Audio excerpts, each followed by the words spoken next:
یہ کہانی ایک ایسے پائلٹ کی ہے جس نے اپنی زندگی کا سب سے حیرت انگیز سفر طے کیا۔ ایک ایسا سفر جو اسپیس اور ٹائم کے تمام اصولوں کو چیلنج کرتا ہے۔ ایک ایسی پرواز جو ایک ایسے مقام سے گزری جہاں سے گزرنے والے اکثر واپس نہیں آتے۔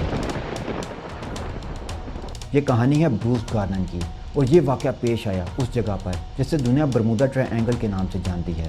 جنگ عظیم دوم کے زمانہ سے برمودا ٹرائینگل دنیا بھر کے ماہرین، سائنٹسٹ اور تجسس پسندوں کی توجہ کا مرکز رہا ہے۔ یہ وہ مسٹیریس پلیس ہے جہاں سینکڑوں بحری جہاز اور درجنوں طیارے پراسرار طور پر لاپتہ ہو چکے ہیں اور آج تک ان کے بارے میں کوئی نہیں جانتا کہ وہ کہاں گئے۔ برمودا ٹرائینگل اٹلانٹک اوشن میں ایک ٹرائینگل شکل کا علاقہ ہے۔ اس کے 3 کونے ہیں، ایک طرف برمودا، دوسری طرف پورٹو ریکو اور تیسری جانب میامی فلوریڈا۔ ان 3 ڈاٹس کے درمیان جو سمندری علاقہ بنتا ہے وہی ہے شیطانی مثلث برمودا ٹرائینگل۔ ایسا مقام جہاں فطرت کے قوانین اکثر بے بس نظر آتے ہیں، جہاں کی پراسرار کہانیاں جن میں جہازوں کا غائب ہو جانا، وقت کا تھم جانا اور بجلی کے ٹولز کا ناکارہ ہو جانا شامل ہے۔ یہ کئی دہائیوں سے انسانوں کے لیے مہمہ بنی ہوئی ہیں۔ اب تک کی اطلاعات کے مطابق 2000 سے زائد بحری جہاز اور 200 سے زائد ایئر پلین یہاں غائب ہو چکے ہیں، وہ بھی بغیر کسی سراغ کے۔ اس شیطانی ٹرائی اینگل میں ایک واقعہ ایسا بھی ہوا جسے سن کر انسان کے وجود میں ایک سرد لہر دوڑ جاتی ہے۔ یہ واقعہ 4 دسمبر 1970 کو پیش آیا۔ اس دن کی صبح روشن تھی، موسم صاف اور پرواز کے لیے سازگار تھا۔ بروس گارنر نامی ایک ایکسپیرینس پائلٹ نے بہاماس کے جزیرے اینڈروس آئی لینڈ سے اپنی چھوٹے پلین کی پرواز شروع کی۔ پلین میں بروس کے ساتھ صرف 2 مسافر سفار تھے اور ان کی منزل تھی فلوریڈا کا شہر میامی۔ یہ کوئی خاص یا پہلی پرواز نہیں تھی۔ بروس اس روٹ پر درجنوں بار جا چکا تھا، لیکن اسے کیا معلوم تھا کہ آج کی پرواز اس کی زندگی کا سب سے چونکا دینے والا اور ناقابل یقین تجربہ بننے والی ہے۔ 11,500 فٹ کی بلندی پر لے جانا شروع کیا۔ آسمان صاف تھا، سورج چمک رہا تھا، نیچے نیلے سمندر کی سطح جیسے کسی آئینے کی طرح چمک رہی تھی، لیکن پھر اچانک جیسے کسی نے منظر بدل دیا ہو، سامنے ایک غیر معمولی دیوہیکل سیاہ بادل دیوار کی طرح کھڑا نظر آیا۔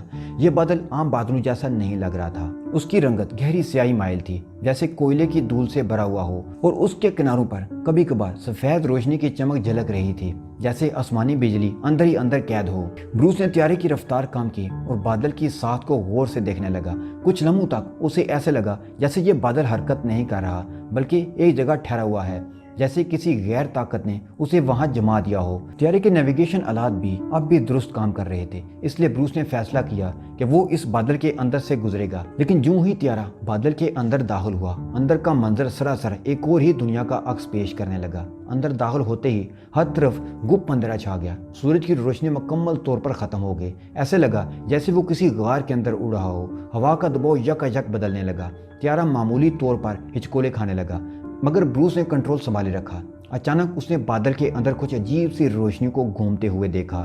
یہ روشنی نہ تو بجلی کی چمک تھی نہ سورج کی کرن، یہ ہلکی نیلی اور سبز روشنی تھی جو بادل کے اندر دائرے کی صورت میں حرکت کر رہی تھی، جیسے کسی غیبی طاقت نے ایک سرنگ سی بنا دی ہو اور طیارہ اس سرنگ میں داخل ہو گیا ہو، اور طیارے کی دیواروں پر ان روشنیوں کے عکس کسی سائے کی طرح رقص کر رہے تھے۔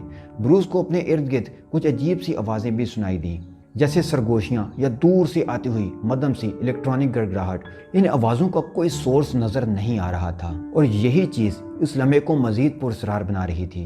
بروس نے گھبرا کر نیچے دیکھا، مگر نیچے کچھ بھی دکھائی نہیں دے رہا تھا۔ کوئی زمین، کوئی سمندر، کچھ بھی نہیں، صرف سیاہی، دھند اور گھومتی روشنیوں کی سرنگ۔ پھر جیسے کسی نے پردہ ہٹا دیا اور ایک لمحے میں بادل چھٹ گیا اور بروس کا طیارہ ایک دم روشنی میں نکل آیا، مگر یہ روشنی عام دن کی روشنی نہیں تھی۔ یہ پلاہٹ لیے ہوئے کچھ بوجھل سی روشنی تھی جو سورج کی نہیں لگ رہی تھی۔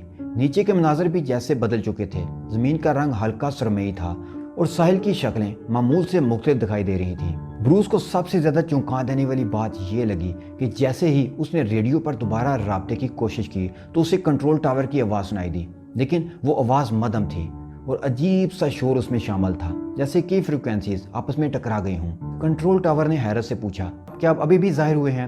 ہم آپ کو پچھلے 20 منٹ سے ٹریک نہیں کر پا رہے تھے۔ بروس نے گھبرا کر گھڑی دیکھی تو وہ وقت جو اس نے صرف چند منٹ میں محسوس کیا تھا حقیقت میں کہیں زیادہ گزر چکا تھا۔ طیارے کے فیول گیج نے بھی ایسا ہی کچھ عجیب دکھایا۔ جتنا فیول خرچ ہونا چاہیے تھا اس سے کہیں کم استعمال ہوا تھا۔ گویا وقت سست ہو گیا تھا یا شاید طیارہ خلا میں رک گیا ہو۔ بروس کے دماغ میں سوالات کا طوفان تھا۔ وہ کہاں تھا؟ اس نے بادل کے اندر کیا دیکھا؟ وہ سرنگ جیسی روشنی، وہ وقت کا بگاڑ، وہ خلا جیسا ماحول، یہ سب کیا تھا؟ اور سب سے بڑھ کر کیا وہ واقعی زمین پر واپس آ چکا ہے یا کہیں کسی اور حقیقت میں ہے؟ بادل کی اس سرنگ سے نکلنے کے بعد بروس گارنر کے اندر عجیب سی خاموشی چھا گئی تھی۔ وہ حیرت زدہ، الجھا ہوا اور ایک انجانی گھبراہٹ میں گھرا ہوا تھا۔ اس کا دماغ بار بار وہ لمحہ دہرا رہا تھا جب روشنی کے جھماکے دار کرنیں بادلوں کے اندر چمک رہی تھیں، جیسے کوئی پوشیدہ قوت طیارے کو اپنی گرفت میں لیے ہوئے ہو۔ جب اس نے ایئر ٹریفک کنٹرول سے رابطہ کیا اور سنا کہ ریڈار پر اس کا طیارہ موجود ہی نہیں، تو لمحہ بھر کے لیے اسے ایسے لگا جیسے وہ کسی اور دنیا میں داخل ہو چکا ہو، ایک ایسی دنیا جو ہماری دنیا کے پیچھے چھپی ہوئی ہے، ایک پیرالل یونیورس جہاں وقت کا بہاؤ مختلف ہے، جہاں قانون فطرت بدل چکے ہیں، سائنس مختلف ہے۔ وہ اپنے ذہن میں ہزاروں سوال کا شور لیے میامی کی فضاؤں میں داخل ہوا، اور جیسے ہی اس نے زمین کو دیکھا وہ حیران رہ گیا۔ وہ واقعی اپنی منزل پر پہنچ چکا تھا، مگر اتنی جلدی کیسے؟ اس کے ہونٹوں پر ایک ہی جملہ تھا، یہ ناممکن ہے۔ ایئرپورٹ پر لینڈ کرنے کے بعد بروس سیدھا ایویشن آفس گیا۔ اس کے چہرے پر الجھن صاف جھلک رہی تھی۔ اس نے flight data, time, fuel quantity اور فلائٹ کی سپیڈ کو غور سے چیک کیا۔ سب کچھ اسے غیر معمولی دعوے کی تصدیق کر رہا تھا کہ وہ صرف 47 منٹ میں 2017 میل کا سفر طے کر چکا ہے۔ فیول بھی روٹین سے کہیں کم خرچ ہوا تھا۔ بروس نے ایویشن ماہرین کو اپنا پورا واقعہ سنایا۔ انہوں نے ٹیکنیکل ایکسپلینیشنز دینے کی کوشش کی، کوئی میگنیٹک پرابلم، کوئی انوکھا موسمی بدلاؤ یا ریڈار میں ٹیمپرری پرابلم، لیکن کوئی بھی ایکسپلینیشن ان تمام اسپیکٹس کا جواب نہ دے سکی جو بروس نے فیل کیے تھے۔ اور سب سے حیران کن بات یہ تھی کہ اس وقت کے بعد بروس کو اپنی گھڑی پر نظر پڑی۔ گھڑی کا وقت کچھ اور ہی کہانی سنا رہا تھا۔ اس کی گھڑی اب بھی اسی وقت پر جمی ہوئی تھی جب وہ بادلوں میں داخل ہوا تھا، گویا وقت نے کچھ دیر کے لیے اپنا وجود ہی کھو دیا ہو۔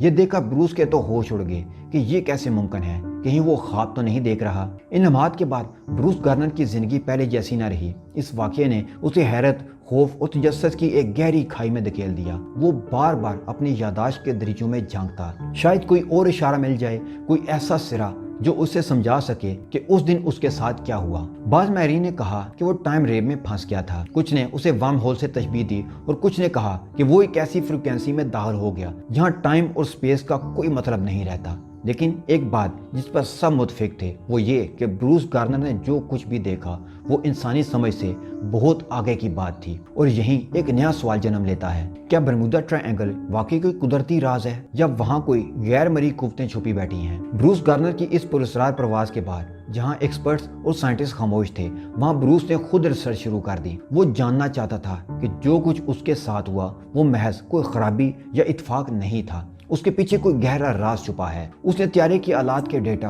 موسمی رپورٹس اور اپنے ذاتی مشاہدات کو جمع کر کے ایک مفروضہ تیار کیا۔ اس کے مطابق بادل کے اندر جو سفید چمکدار چماکے تھے وہ عام بجلی نہیں تھی، وہ الیکٹرک فوگ تھی۔ بروس کے مطابق یہ الیکٹرک فوگ ایک قسم کا میگنیٹک یا الیکٹرک انوائرمنٹ تھا جو پلین کو اپنی گرفت میں لیے ہوئے تھا۔ اس دھند میں نہ صرف ٹولز نے کام کرنا چھوڑ دیا بلکہ وقت کا احساس بھی بدل گیا۔ یہ ایسا لگ رہا تھا جیسے وقت اپنی رفتار کھو چکا ہو یا کسی اور رخ میں چلنے لگا ہو۔ بروس کی اس رپورٹ پر کچھ سائنٹسٹ نے ایک حیرت انگیز مگر ڈیفرنٹ تھیوری پیش کی کہ شاید وہ بادل جس سے بروس گزرا دراصل ڈارک انرجی کا ایک مرکز تھی، وہی ڈارک انرجی جو کائنات کے پھیلاؤ کا سبب ہے۔ ان کے مطابق ڈارک انرجی اسپیس اور ٹائم کو اس حد تک متاثر کر سکتی ہے کہ وہاں وقت کی رفتار سست یا تیز ہو سکتی ہے، یعنی ٹائم ڈائلیشن، جسے وقت کا کھچاؤ کہا جاتا ہے، یا پھر ایک ایسی سرنگ جیسی راہ جو ورم ہول جیسی ہوتی ہے۔ یہی وہ خیال تھا جس کے مطابق بروس کا طیارہ اس بادل نما سرنگ میں داخل ہوا، اور وہ سرنگ وقت اور فاصلے کو سمیٹ کر اسے لمحوں میں میامی لے گئی۔ بروس خود بھی اس پر یقین نہیں کر پا رہا تھا کہ وہ ایک ایسی سرنگ سے زندہ سلامت نکل کر واپس آ گیا جہاں سے واپسی کی کوئی گارنٹی نہیں تھی۔ وہ کہتا ہے کہ ایسے لگتا ہے جیسے کوئی نادیدہ قوت مجھے اس سرنگ سے گزار کر لے آئے، جیسے میرے سفر میں کوئی نگہبان تھا، کوئی مجھے دیکھ رہا تھا، کوئی میرے ساتھ تھا۔ کچھ ایویشن ماہرین نے بتایا کہ اس علاقے یعنی برمودا ٹرائنگل میں اس نوعیت کے بادل پہلے بھی دیکھے گئے ہیں۔ کئی پائلٹس نے رپورٹ کیا ہے کہ ان کے آلات اچانک بند ہو گئے یا طیارے نے غیر معمولی طریقے سے فاصلہ طے کیا۔ لیکن بروس کا واقعہ اس لیے خاص ہے کہ اس نے تمام مشاہدات، ثبوت اور سائنسی ریکارڈز کے ساتھ اسے دنیا کے سامنے پیش کیا۔